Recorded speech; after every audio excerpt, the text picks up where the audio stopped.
Alright, we should be live. We're back. We're working on Electro, Assaulting Battery. Here he is in case you need a reminder of how he works. And we are at 81 cards, and we need to get rid of about 21 of them. I have a tiny bit of wiggle room. Because of how he actually works, I don't necessarily need 40 lands, but at the same time, cutting lands from a deck that wants to produce as much mana as possible seems medium at best. So, but we definitely need to get him down to like this somewhere between the 65 and 70 range before I'm willing to start considering not running the full 40 lands. So it's been a few days because the Avatar set is out now on Arena, and when I have time, I'd rather be drafting that. And also, my schedule has been all kinds of shaken up lately. And it's not going to get any better as we go into the holidays, so do my best. Alright, Gauntlet of Might, still staying. Lightning Bolt, Soul Ring, Chain Lightning. It's possible if I'm going to go lighter on lands that I should consider cutting the extra planar lens, and that also leaves it as a card for players that don't have access to Gauntlet of Might and aren't doing proxies to have another thing that ups mana production, basically, that could be in the deck. I'll think about it. Could potentially lose Gorilla Shaman, but repeatable artifact removal that's only limited by the amount of mana that I have seems fine. It's mostly that it's repeatable, like being able to pay one and destroy a treasure, or pay like 3 mana, kill a soul ring, mana vault, that sort of thing. Seems very reasonable to begin with, and extra so when you consider that, it's this and Vandal Blast are my main artifact destruction spells, so having one of them be repeatable so that way we can actually kill all the problematic artifacts if we need to. It is very mana intensive, of course. Having to pay twice the casting cost plus 1 gets prohibitive once we get into the higher numbers, but so it goes sometimes.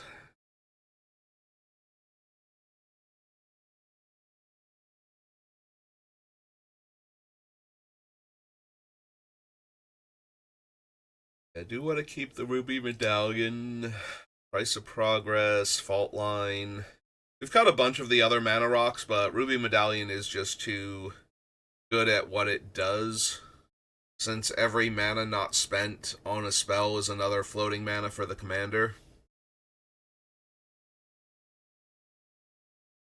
Like, I've cut almost all of the other mana rocks, if not straight up cut all of the other mana rocks, because he is literally his own red mana battery, so I don't think we need any of the other ones, except for Soul Ring, of course, because you don't cut Soul Ring unless you have nothing but heavy color commitment in your deck. You really don't want to get your mana online faster. Or you're tired of the ubiquity of Soul Ring and you're going to take a stance against it.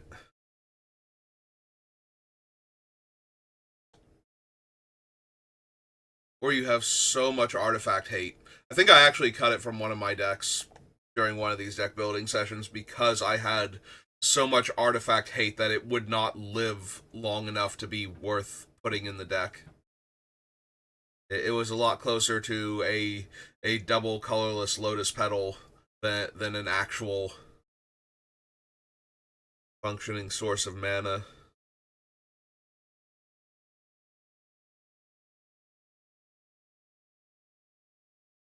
In theory, I could cut Citadel of Pain, but I think as far as my hate cards go, I like Citadel of Pain more than some of the other ones. Now, granted, the opponents can just tap out to avoid the damage, but then they're not leaving up mana to interact, so I have to believe that they'll take at least a little damage from Citadel of Pain every turn to not have to give up on all of their counter magic that isn't Force of Will and Negation and such. Like, would I rather have Citadel of Pain or Tunnel Ingus? And I think I'm leaning a tiny bit more towards the Citadel at that point. Even though they're hating on a different axis from each other. Like, this one is hating on opponents having access to mana on my turn, and the other one is hating them on trying to gain access to more lands or more mana in a single turn.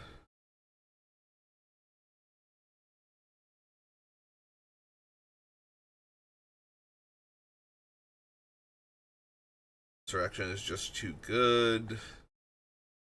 Sulfuric Vortex. See, I might be able to cut extra planar lens if I'm going lighter on lands, because then exiling a land not only makes it hurt a lot more when the thing gets killed, but it also diminishes its efficiency. Because now, like, I had 3 mana, and now I have 4 mana, and I'm down a land to begin with, so it's not helping a ton. I don't even have the 4 mana right away. Like, I have no mana that turn, because I still have to tap all 3 of it.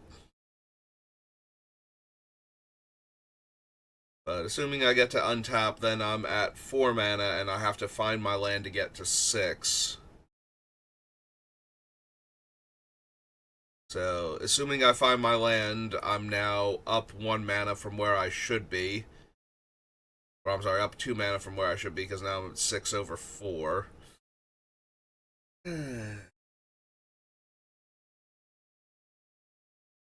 Which is pretty decent. I still think I try and cut other stuff first. Like, I don't want to cut extra planar lens, but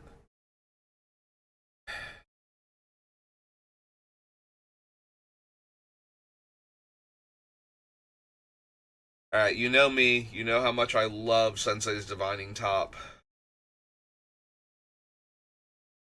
And there is certainly the aspect of a lot of my card draw is exiled and I can play until end of turn from the top of my deck. So being able to top swap and just recast the top and actually have the spells from the top of my deck in my hand to play, or even having the lands, like if I've already played a land this turn, top swapping into the land and then flipping over the top for the exile effect and recasting the top means that I get to definitely hit my land drop next turn also, even if there aren't more lands. That being said, this is one of the weaker decks for Sensei's Top.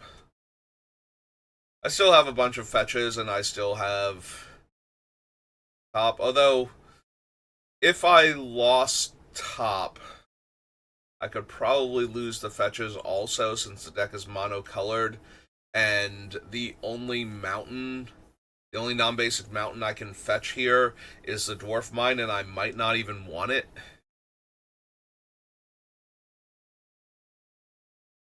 Alright.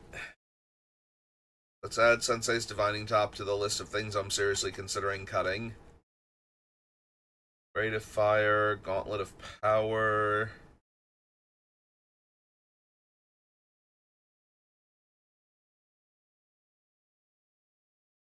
I love Soulbright Flamekin in this deck. I don't want to cut him.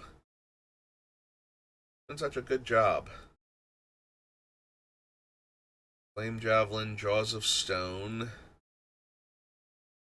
Burst Lightning. Spire Barrage. Still thinking about Galvanic. Honestly, I'm considering Galvanic and Burst Lightning at this point.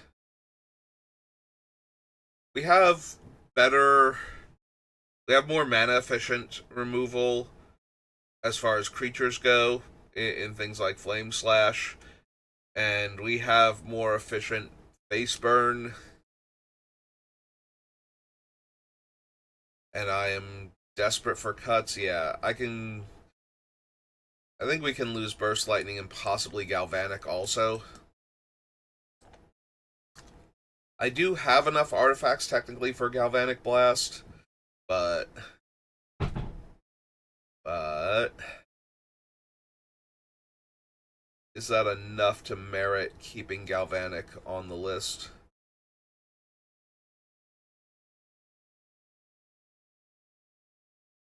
And the answer is I don't think so.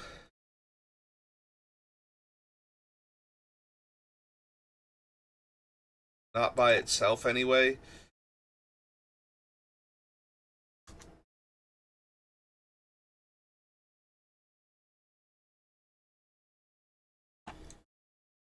Excuse me. Stormbreaker Devils. I have a bunch of things that stop players from gaining life, but all of them, other than Skullcrack, have to be on board. Skullcrack is the only one where I can cast it in response to, I don't know, something that gains 100 life, you know, losing a Kokusho, casting some big dumb white spell with the intent of, you know, gaining so much life that you can't die to anything other than commander damage and mill infinite loops. Even then, though, like, and no arbitrary amount of life, there are too many actual ways to kill the opponent through infinite life. They don't have enough other stuff going on. But still, it's nice if they just stay at like 30 and then you get to kill them instead of going to 900.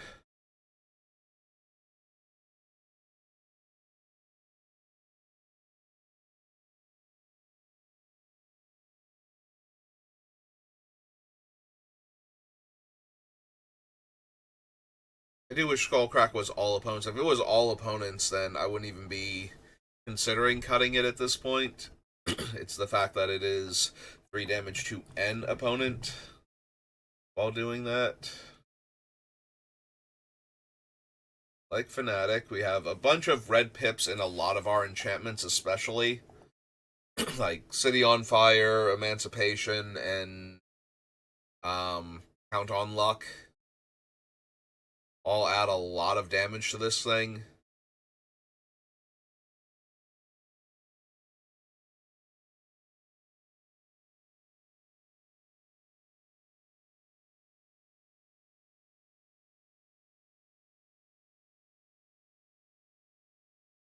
Now I'm thinking, is Burst Lightning better than Lightning Strike?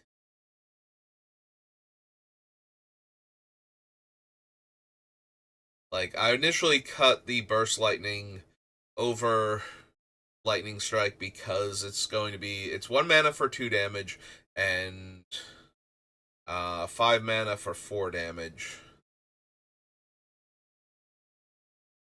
But is that better than 2 mana for 3 damage?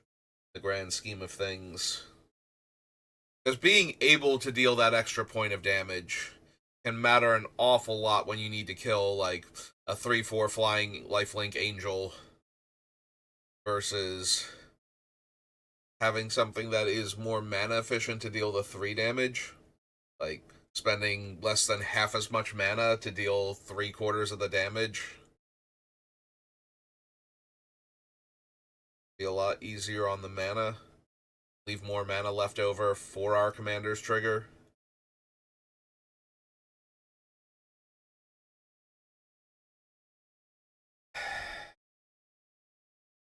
I mean, it might just be correct to cut all 3. Like, we already have Incinerate, Chain Lightning, and, you know, the OG all hanging out together, so might be that Lightning Strike is just the most underwhelming burn spell left. I don't want to cut too many of these, but some of them are just on the list because they are the best I can do with what I have, and that's not really the best.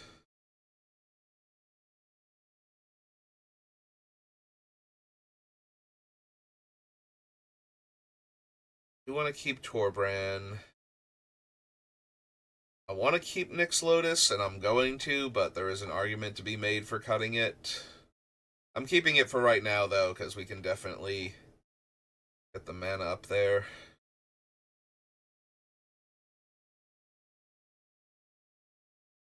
Oh god, Torolf is so good with the damage multipliers that I don't want to cut him, but he's only really good with the damage multipliers. Like, yes, we get to deal some extra damage if, um, I kill something and there's like a point or two of damage floating. I actually get to deal that to something or someone.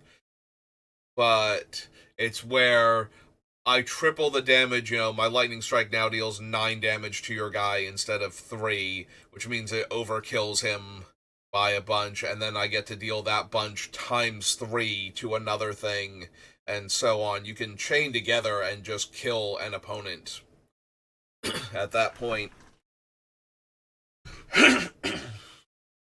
with just one of the damage multipliers. If you have any of the others, it gets very out of hand very quickly, so I don't want to cut Torolf because of that reason, but he does kind of require everything else to be going right first.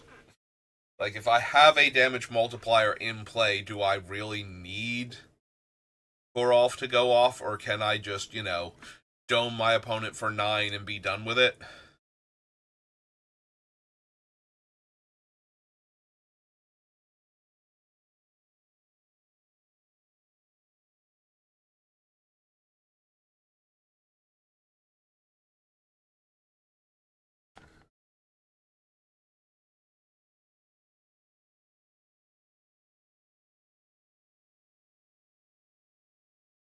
I am tempted to cut Intro to Annihilation still, but I think it's still too strong and too versatile. It's mostly that's too versatile. 5 mana, sorcery speed, kill a non-land permanent is not particularly, and give the opponent that controlled it a card is not particularly strong. But the versatility in my mono red deck and giving them a random card that they have to spend mana on, I still like that a bit more than giving them a random, like, maybe giving them a random card, and if they get it, they don't have to spend anything on it. Like, the argument between Chaos Warp and this thing, like, if you disagree, by all means run Chaos Warp, because I dislike Chaos Warp a disproportionate amount to how bad it can possibly be. Like, if the opponent flips up a land or a non-permanent spell, they don't even, like, they get a land or they don't get anything.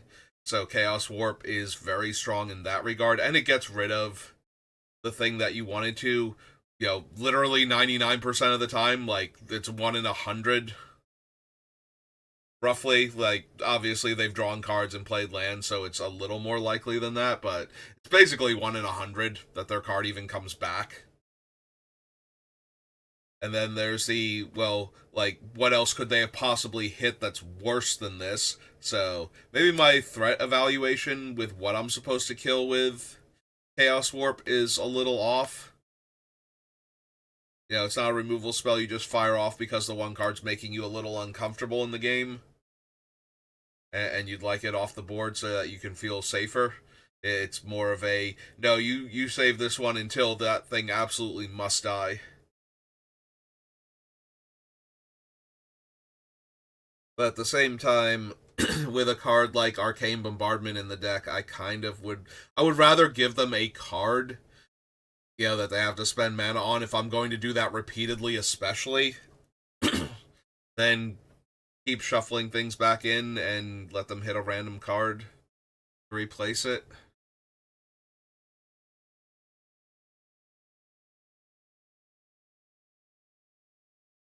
All of that being said, it might still be correct to lose Intro to Annihilation, but then I'm down to Zuko's Exile and um, O-Stone, plus redirecting opponents' removal back towards the things that I would rather see die if I can't kill on my own. You're gonna disenchant your thing. No, you're gonna disenchant this thing instead. My thing stays. I like my thing.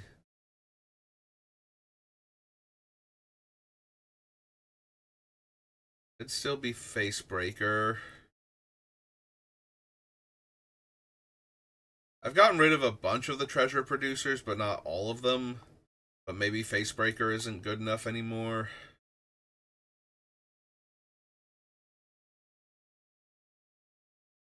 Yeah, okay, let's get rid of Face Breaker, I think. Much as I love breaking the opponent's face.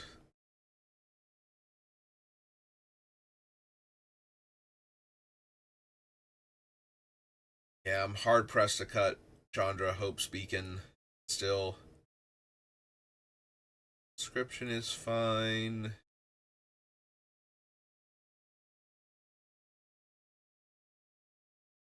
Yeah, I like Immodane, if only because I get to kill one creature, and as long as, the single target doesn't leave, I also get to hit all of the opponents for the same amount of damage.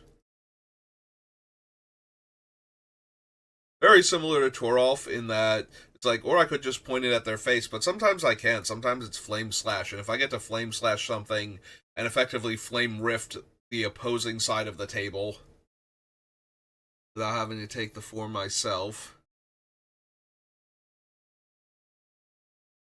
And Virtue of Courage just has way too much potential. Plus, 2 mana shock is not nothing when you attach it to another powerful spell. But yeah, there'll be times where I'll just cast a spell, get my rebate on the mana, dome somebody, and get to go looking for the next burn spell that I'm going to cast.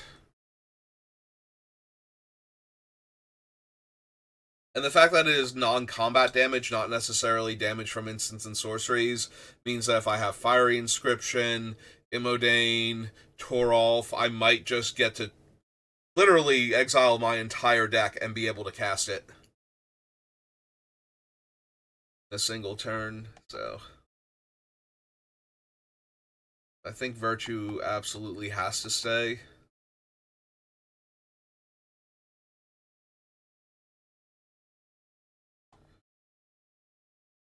We do have Screaming Nemesis. We do have the Royal card, Sulfuric Vortex.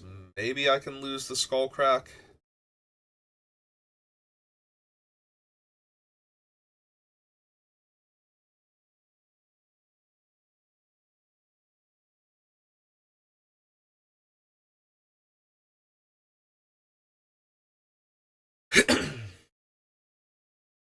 I love Legend of Roku so much for this deck.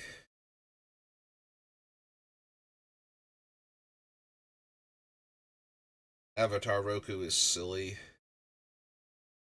I could theoretically get rid of Longshot, but the fact that he makes my spells cheaper and deals 2 damage based on non-creature spells, not just instants and sorceries, goes a long way making him good. Being one of the creatures I actually want to keep in the deck.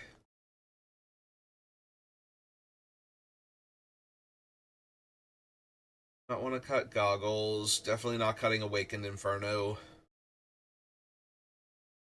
Vision, Fire Emancipation, Bolt Wave, Twin Flame Tyrant.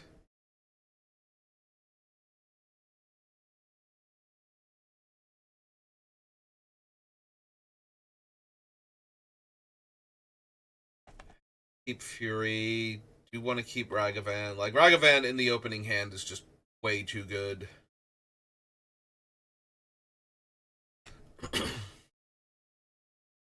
Ghostfire Strike is so easy in multiplayer for it to be a 1 mana 4 damage burn spell that goes to any target and ignores protection. It does mean that if anything cares about specifically my red sources dealing damage, it doesn't get affected, but I think that's a fair trade-off.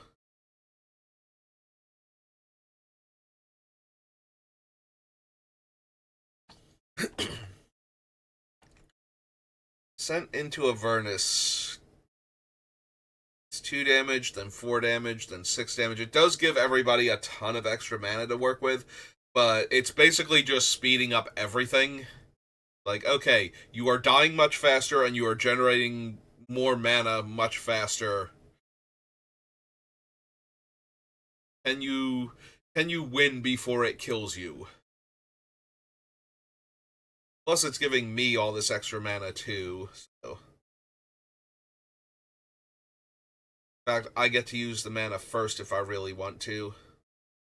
It would be cool if I had ways to like have their treasures come into play tapped, or punish them additionally for the treasure. But past, I think we cut the 1/2/2 guy that deals damage when they sack tokens.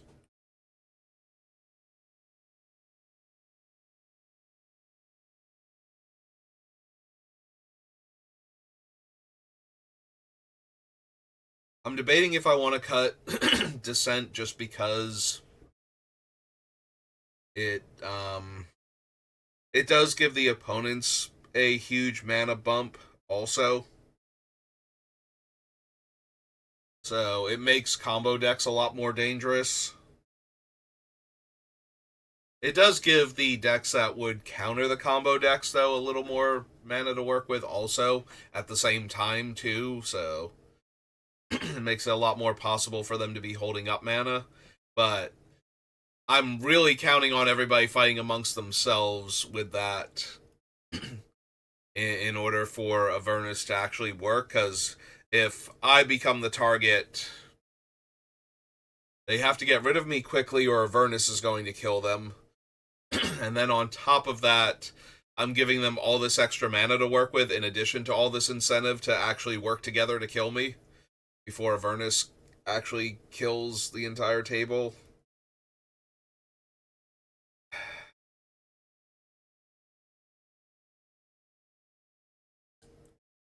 Alright, I thought this was going to be Descent into Avernus's deck, but... because I've had a few decks where Descent was on the list and it just didn't make it.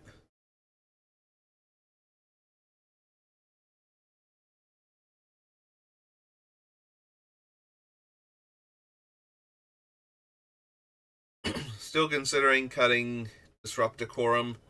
It's one of those cards that is very strong, but again, it's running parallel to the deck instead of on the same path as it. Like, okay, all of you guys have to attack each other. That leaves you all vulnerable to my attack also. It is still a sorcery in this case, so I am still getting my instant sorcery value from the deck for casting it. But it is not actually doing what I want it to do, which is directly damaging the opponents. Also, because it's making their creatures attack each other, it's not sources I control for all of the damage multipliers, but there's only so much I can do. Alright, let's get rid of these from the lower list.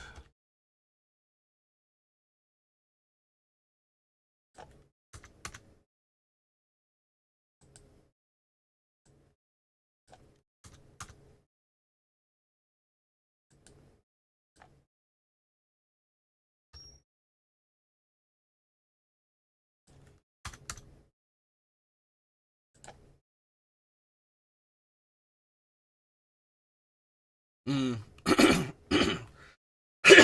Excuse me. I did not consider First Strike when trying to figure out. Like, I was thinking, it's like, okay, I have Lightning Bolt, Chain Lightning, so I want to do Strike, not Lightning. And instead, I got all of the First Strike creatures, which is also Galvanoth and Galvanic. Okay.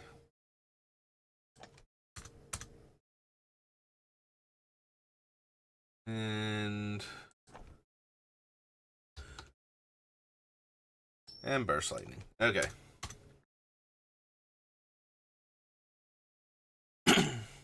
That does still leave a fair amount of burn, including a fair amount of face burn specifically. So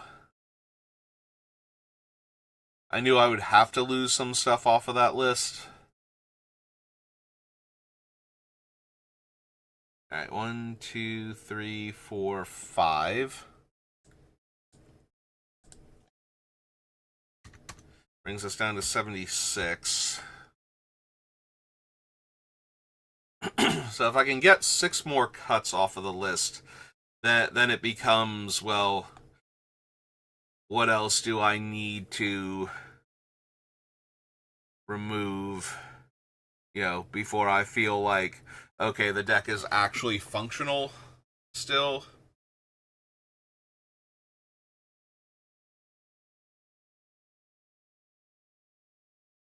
Like, do I need Sudden Demise, Blasphemous Act, and Fault Line?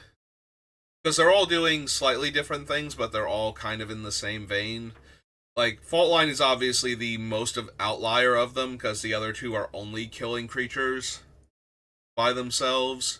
But Fault Line can kill a lot of creatures and also damage the opponent's B2, but, that's not a major concern.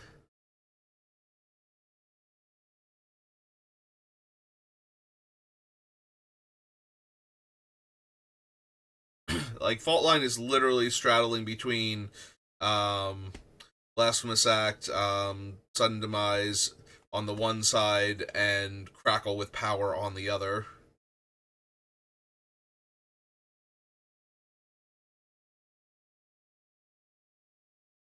The upside to it, though, is that it does get players within range of my stuff. As long as I can afford to take like 5 damage, especially if I'm like doubling or tripling the damage, or even just adding a few points to it. If I can afford to take 5 and deal like 7 plus damage to each opponent, that probably furthers my game plan pretty effectively and also clears out a lot of the ground creatures.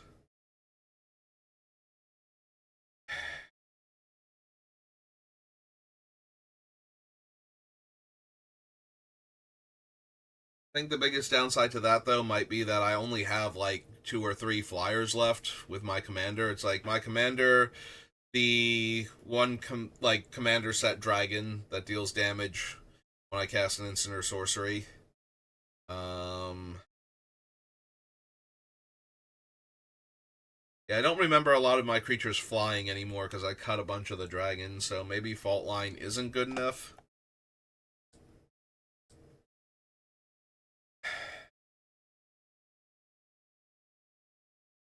The other thing is maybe Fault Line isn't good enough to the point where it's supposed to be rolling Earthquake instead, but that might be an argument for replacing Sudden Demise with rolling Earthquake, not necessarily whether or not Fault Line should still be in the deck, so. Alright, I think we can cut the Fault Line.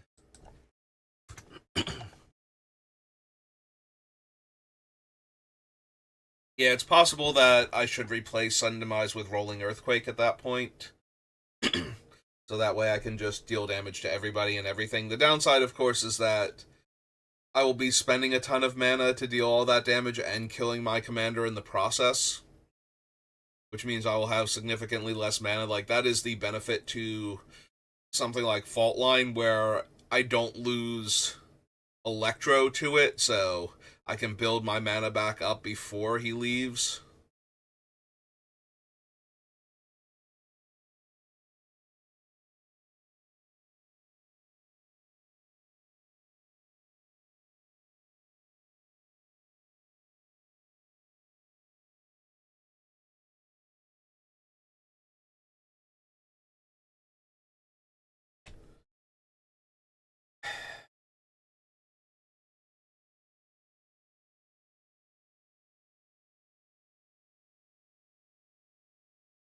Alright, I think I am going to cut top.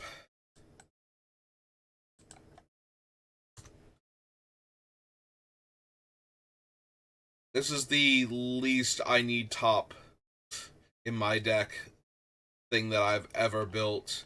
Which does mean I can get rid of the fetch lands now.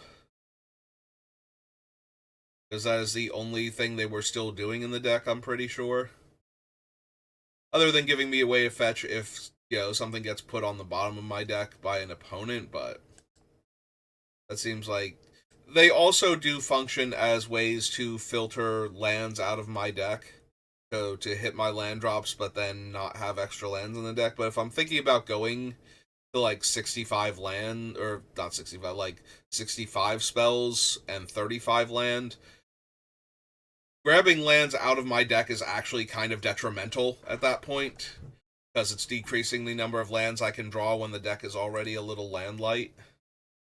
In the early stages of the game, anyway, where I want to make sure I hit my like fourth and fifth land drops before I decide, okay, that's good enough. Actually, I don't need to cut them. I just need to from the list.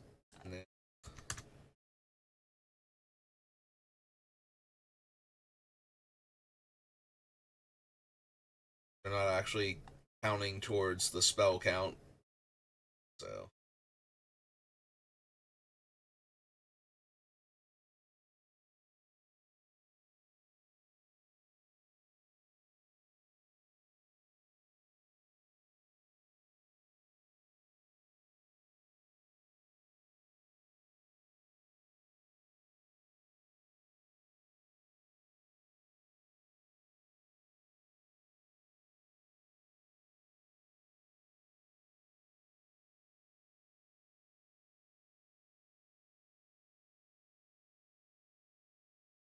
is it Galvanoth? Now that I've cut Sensei's Divining Top, Galvanoth is a bit weaker. This is a 5 mana 3/3.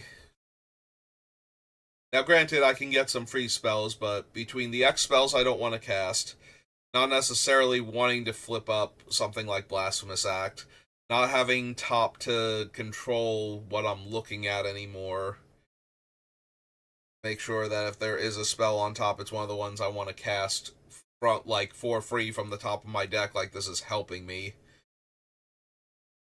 Yeah, I can see losing Galvanoth at this point.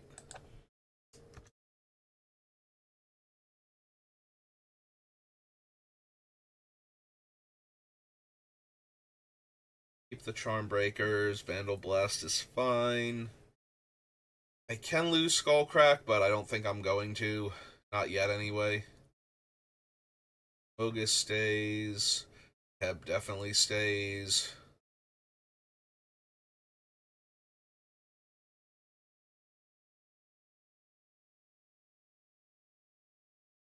Honestly, I can probably cut both of these lands also. I'm no longer go wide from when we cut all the goblins way back when. Castle Embreth doesn't function particularly well anymore. Like, it's still okay, but it's not amazing. And the Dwarf Mine, taking the 1/1, but sometimes coming into play tapped. Like, it doesn't make the 1/1 if it comes into play tapped. And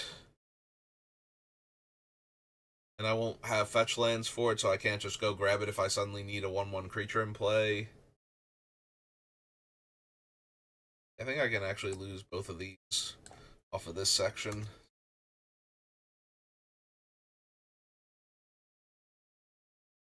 Warbrand stays, Nyx Lotus stays. I miss cutting off the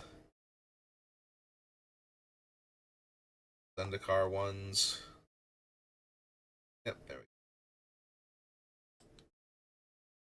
That's true. Losing Castle Embreth also makes Valakut stronger. Valakut definitely stays, so.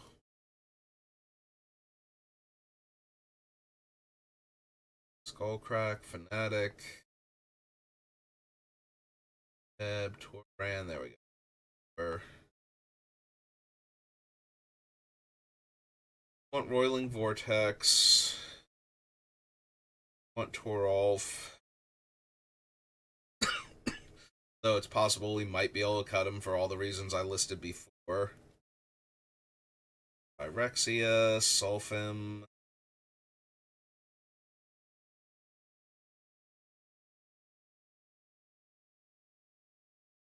Beacon I want to keep. Hope's Beacon does require that I cast a spell immediately. Like, spending 6 mana on her to get 2 mana back is not a particularly good deal. So I really need to be able to copy a spell also.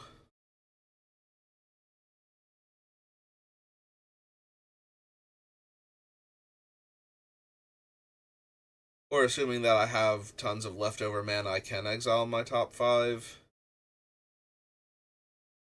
Cast 1 instant or sorcery from among them. That does suck a tiny bit that it's only the 1, because this deck is definitely capable of producing enough mana to cast all of them.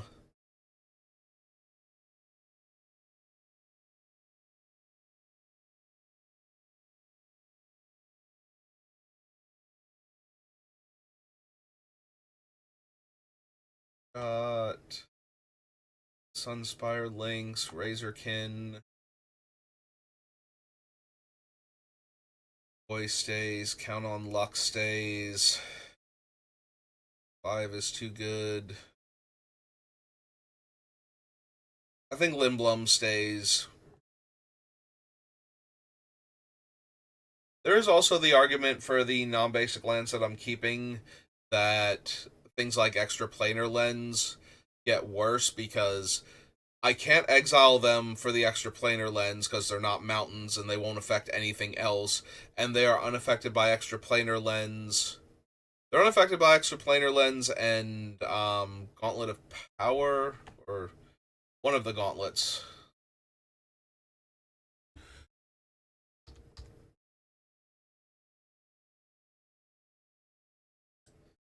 Gauntlet of Power still work with them. Basic land is tapped for mana, so yeah, it doesn't work with that one either. Like, I know Gauntlet of Might is mountain specifically. So. But Cage Sun should still work with them, right?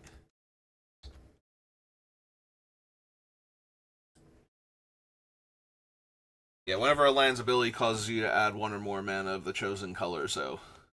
Cage Sun still works properly with Lindblum and Valakut. Yeah, probably don't need the Fire Nation Palace either at this point. Just get rid of most of the non-basic lands from the list, which will save time when I'm trying to figure out like how many mountains we finish up. Plus, it removes things that I like gloss over as I'm going through, but it still takes the fraction of a percentage focus to notice the land denotation at the beginning. So, just make it a tiny bit easier on me. I know I'm cutting them.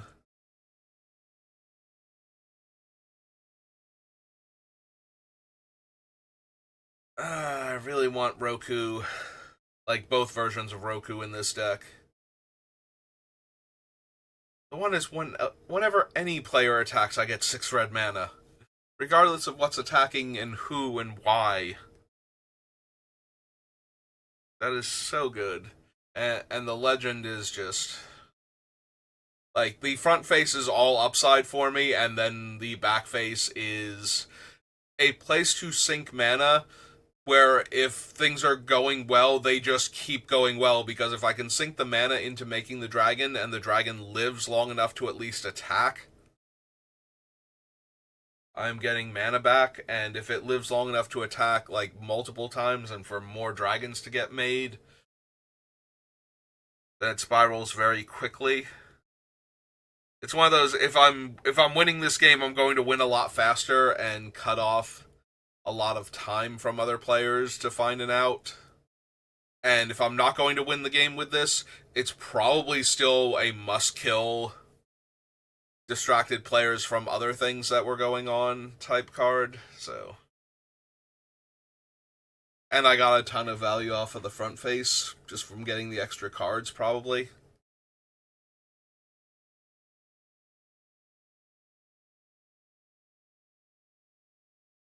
Yeah, there's too much upside to it, and the downside of it being a massive target that might waste a bunch of my mana that I could have had floating for my commander in order to try and eventually get more mana out of it. Seems like a weak argument for cutting it, so.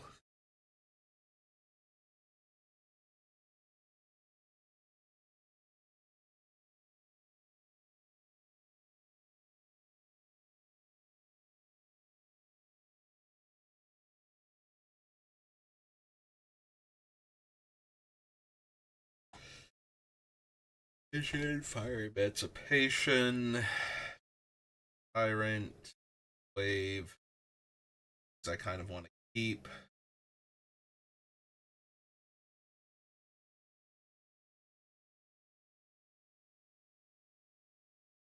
Is there a world where I cut Fury? Got Pyrokinesis. Fury does not have Flash. So, Sorcery Speed. Cast this thing, kill a bunch of little guys.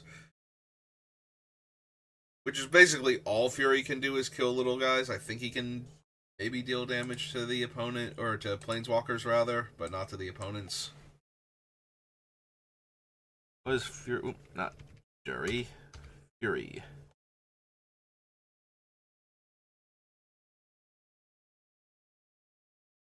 No. Just Fury.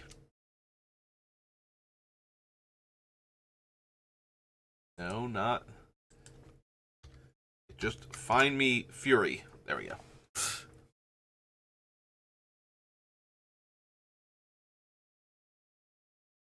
Yeah, there's nothing I can add to it to make it find Fury on the list if it's already too low on that list. Yeah, creatures and or planeswalkers. Still a 5-mana 3/3 double strike though. In addition to everything else.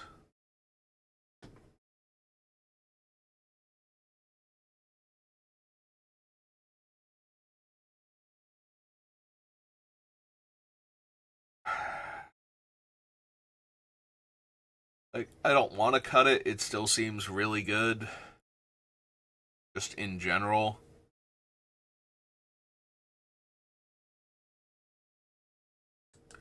Alright, let's cut these three.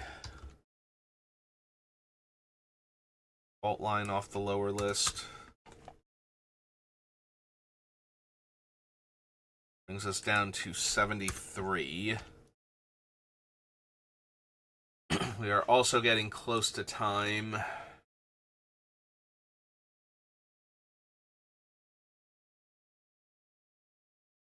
But we're getting close to the end too, like, what if I just cut 8 more cards? Is the deck done at that point? Probably. So if I were to brute force it, we could actually start on the next, like, the Avatar Commander, whichever one I wind up picking. I'm leaning a bit towards Toph Metalbender, but Iroh White Lotus is also a front runner. Obviously, I'm going to avoid things like Fire Lord Ozai after doing Electro.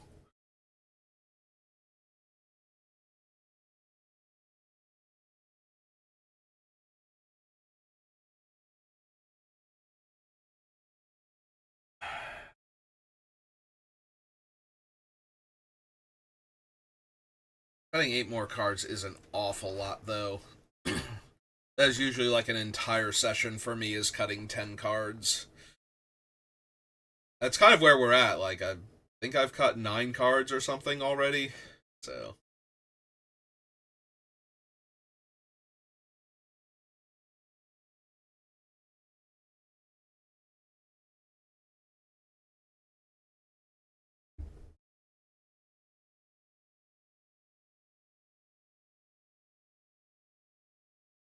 I just cut the Citadel.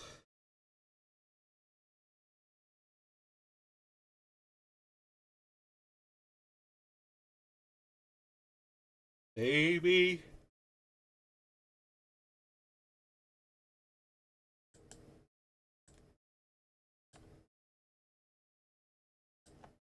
Not copy.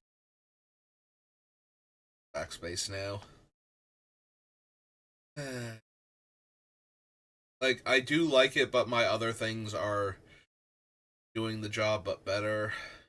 Alright, I'm gonna cut extra planar lens. I think. I don't want to, though. I was gonna say, I can cut it, and then that gives the players that don't have access to the gauntlet, or, yeah, to the Alpha Beta Unlimited gauntlet, a replacement card, pretty obviously. but I think I still leave it on.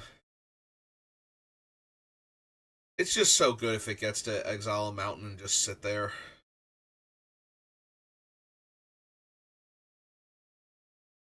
My spells, or all my other things better. Not necessarily my spells, but like all the things that are adding mana better. Used to cut Braid of Fire. Yeah, Soulbright Flamekin. Still gonna make it. Stone and Spire Barrage.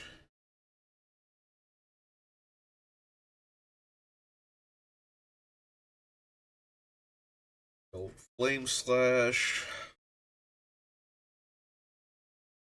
It stays.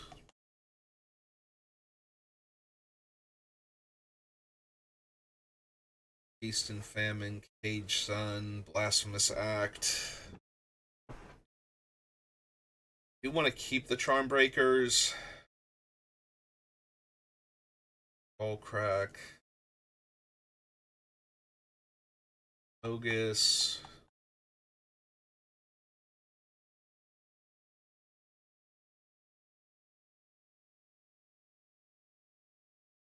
Putting that in a Heb. Prefer not to cut Torbran. The extra 2 damage is nice. The triple red in his casting cost helps for things like Nyx Lotus and Fnatic.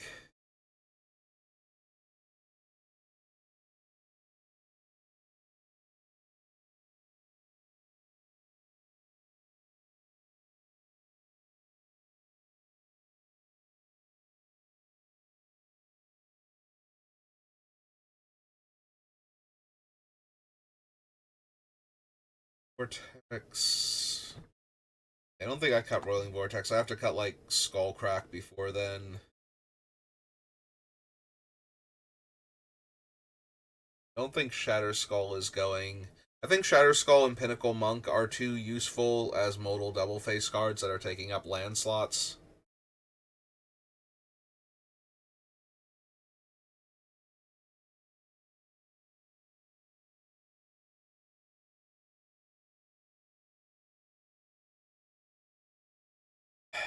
Alright, I was gonna try and brute force it, but I feel like I'm slowing down too much.